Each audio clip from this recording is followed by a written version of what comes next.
I have no problem admitting to you that I have no idea what the gimmick behind the King of the Mountain Championship is.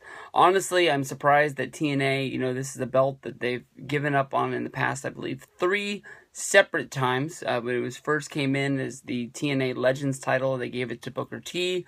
Then it turned into the TNA Television title, which was given to AJ Styles.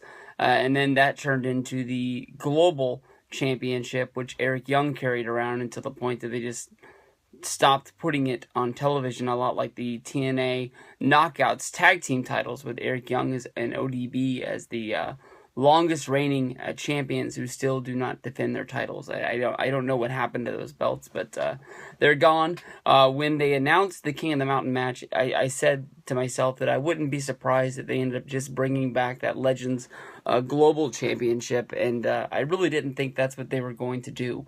But Slammiversary to me, honestly, was very, very easy to pick who was going to be the winner, just because of the fact that it made sense with Jeff Jarrett coming back, him doing some sort of a global force invasion.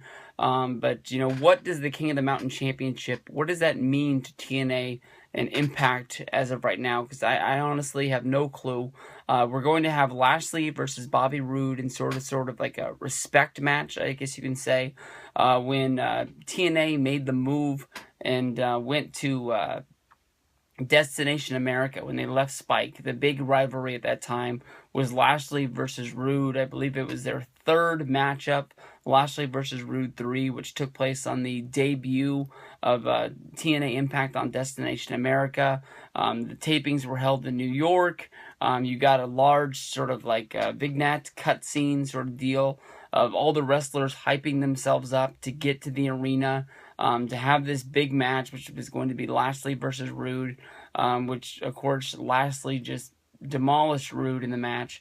It was almost like Roode had no shot in this match, and Lashley won the championship. And then from there, Bobby Roode would go on to be a force in the tag team division, teaming up with Austin Aries, becoming the Dirty Heels, having a really good series of matches with the Wolves.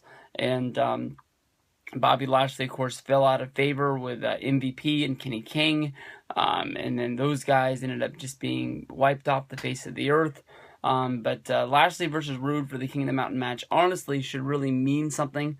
This possibly could be the best match on the whole entire card. Lashley is a guy that does have mainstream appeal, with him still being a force in Bellator. I believe he's undefeated still. He hasn't had a fight in a little bit, but I don't know. It's almost like every time that this guy has a fight and he's going to be put on Bellator television, it's always like, oh, this is the fight he's going to lose. This is the fight he's going to lose. And he always finds a way to push through and win. With the King of the Mountain match, I want to pick Bobby Roode to keep the championship, but with the Global Force, storyline being over, I don't really know what the title means. Honestly, to me, if it's the King of the Mountain Championship, you should still be having King of the Mountain matches, with a ladder match and all the rules of putting guys into the penalty box and things like that. But the King of the Mountain Championship just being held in a singles match, to me, has no sense. It doesn't make any sense to you guys.